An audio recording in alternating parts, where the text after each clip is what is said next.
anak-anak tetap sehat dan kuat. Sebelumnya, silakan ketua kelas untuk memimpin doa terlebih dahulu.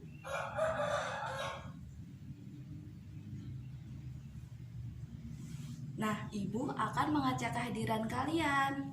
Coba perhatikan teman-teman di samping kanan dan di samping kiri kalian. Apakah ada yang tidak berangkat? Coba perhatikan dengan seksama ya.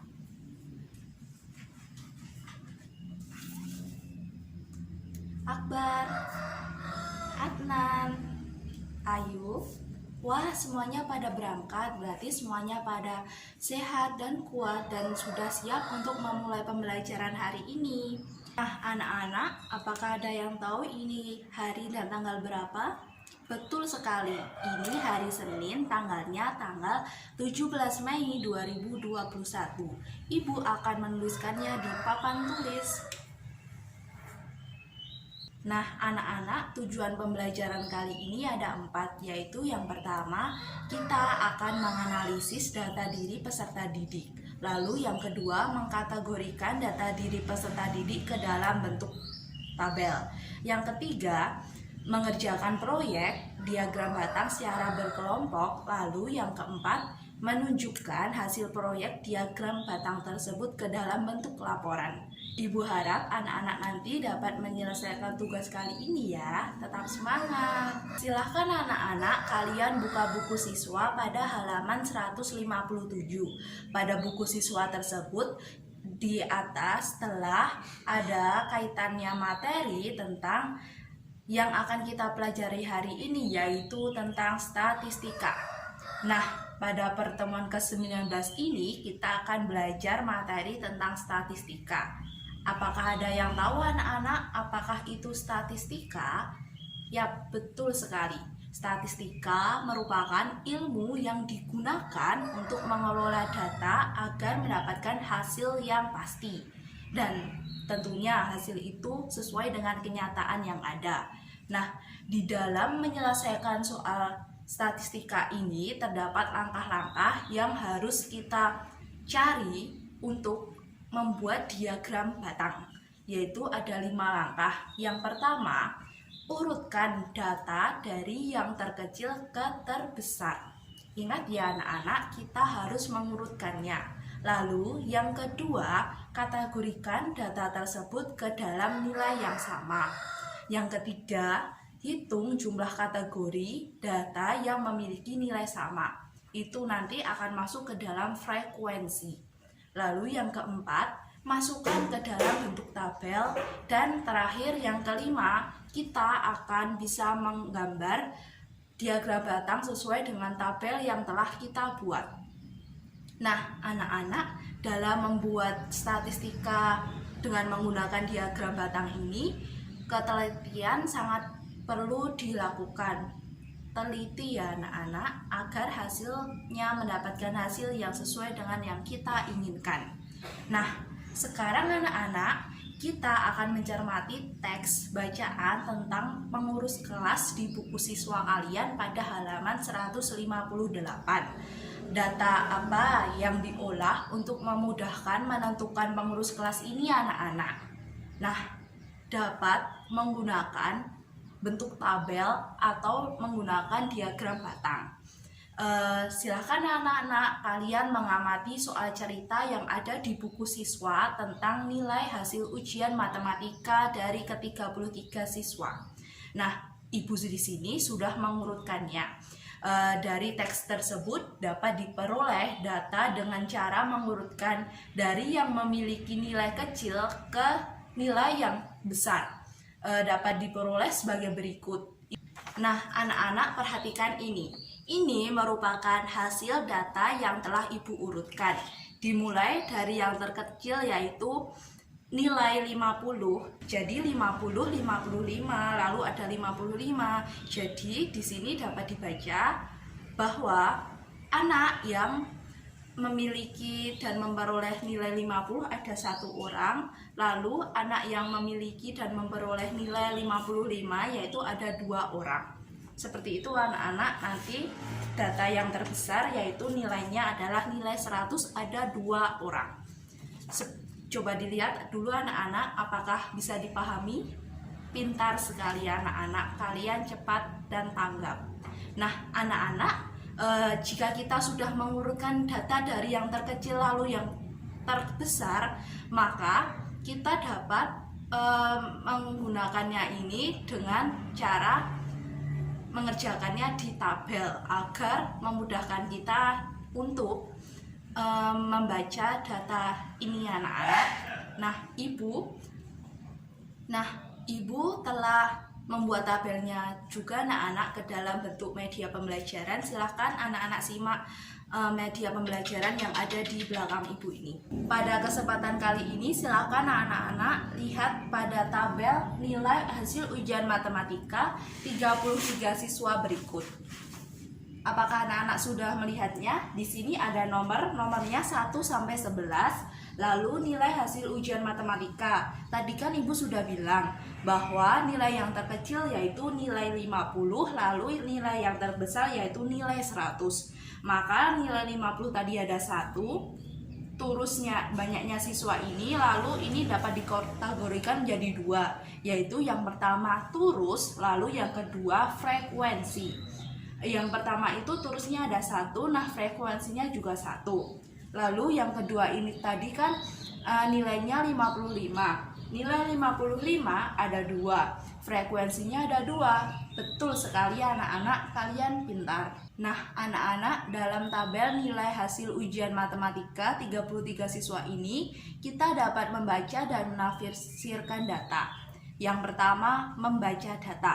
Kita baca saja. Yang tadi itu ibu sudah memberitahu kalian, nilai 50 ada 1 orang. Kalau dalam menafsirkan data itu kita dapat memperoleh 2. Yang pertama, nilai yang paling banyak diperoleh, lalu yang kedua nilai yang paling sedikit diperoleh. Nah, dari data tersebut, nilai yang paling banyak diperoleh yaitu pada frekuensi. Kita lihat saja pada frekuensi. Pada frekuensi ini ada 6. Ada siswa yang mendapatkan nilai 6. Ada siswa yang memperoleh nilai frekuensinya itu adalah 6. Berarti ada 6 orang. Yaitu kita cari saja, kita lihat di tabel nilai hasil ujian matematika ini. Nah, pintar. Yang nilainya 80 itu berarti ada 6 siswa. Berarti nilai yang paling banyak diperoleh yaitu adalah nilai 80. Lalu anak-anak, kita akan melihat nilai yang paling sedikit diperoleh. Dari data tersebut, nilai yang paling sedikit diperoleh yaitu pada frekuensi 1. Berarti ada 1 orang yang mendapatkan nilai tersebut. Kita lihat. Nah, 50. Berarti nilai yang paling sedikit diperoleh yaitu 50. Nah, ibu akan jelaskan ulang sekali lagi ya anak-anak. Yang pertama, kita akan membaca data. Membaca data yaitu kita baca saja seperti biasa. Yang mendapatkan nilai 50 ada 1 orang. Lalu yang mendapatkan nilai 70 ada 4 orang, seperti itu. Itu merupakan cara membaca data. Lalu yang kedua, kita akan menafsirkan data. Nah, data itu dapat ditafsirkan jadi 2. Nilai yang paling kecil atau nilai yang paling sedikit diperoleh, lalu yang kedua yaitu nilai yang paling banyak diperoleh. Anak-anak, tadi kita sudah memahami dan menerapkan konsep statistika. Sekarang anak-anak, kita akan membuat suatu proyek diagram batang pintar. Silakan anak-anak, kalian duduk berkelompok, masing-masing kelompok yaitu 3 anggota. Dalam membuat diagram batang pintar ini ada 6 tahap yang harus kalian lakukan. Yang pertama yaitu penentuan pertanyaan mendasar. Dalam tahap ini kalian silakan mengamati tabel tentang nilai hasil ujian matematika 33 siswa. Siswa dapat membuat pertanyaan untuk mengemukakan rasa ingin tahu tentang nilai hasil ujian matematika dari 33 siswa. Seperti Apakah kita dapat menyajikan nilai tersebut ke dalam diagram batang? Apakah bisa anak-anak? Nah, ini nanti kita akan mempelajari dan membuat diagram batang pintar. Lalu tahap yang kedua yaitu kalian akan mendesain perencanaan proyek. Siswa merencanakan sebuah proyek membuat diagram batang pintar tentang nilai hasil ujian matematika dari 33 siswa. Seperti kegiatan ini dilakukan secara berkelompok. Pada tahap ini kalian dapat membuatnya di sini.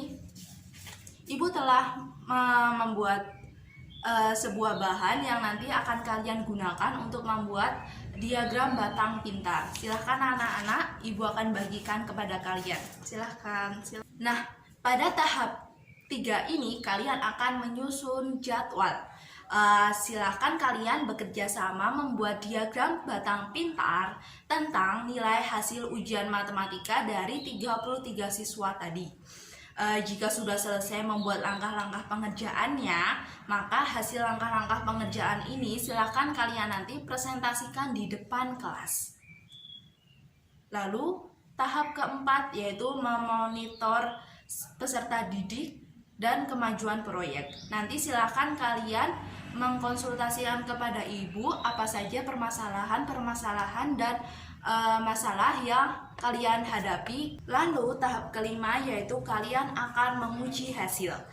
Siswa mengkomunikasikan hasil proyek diagram batang tentang nilai tadi dengan cara presentasi di depan kelas. Silahkan nanti kalian presentasikan. Dalam tahap ini saya akan menanyakan masalah dan kesulitan yang tadi kalian sudah konsultasikan kepada ibu, sehingga nanti kita dapat menemukan solusi yang akan memecahkan masalah tersebut. Lalu anak-anak terakhir, yang keenam, kita akan mengevaluasi pengalaman. Nanti kalian silahkan mengungkapkan pengalaman apa yang kalian peroleh dalam membuat diagram batang pintar tersebut. Silahkan anak-anak, nanti kalian mengerjakan LKS yang ibu berikan ya. Anak-anak, kita sudah sampai kepada tahap refleksi mengenai kegiatan pembelajaran yang sudah kita lakukan.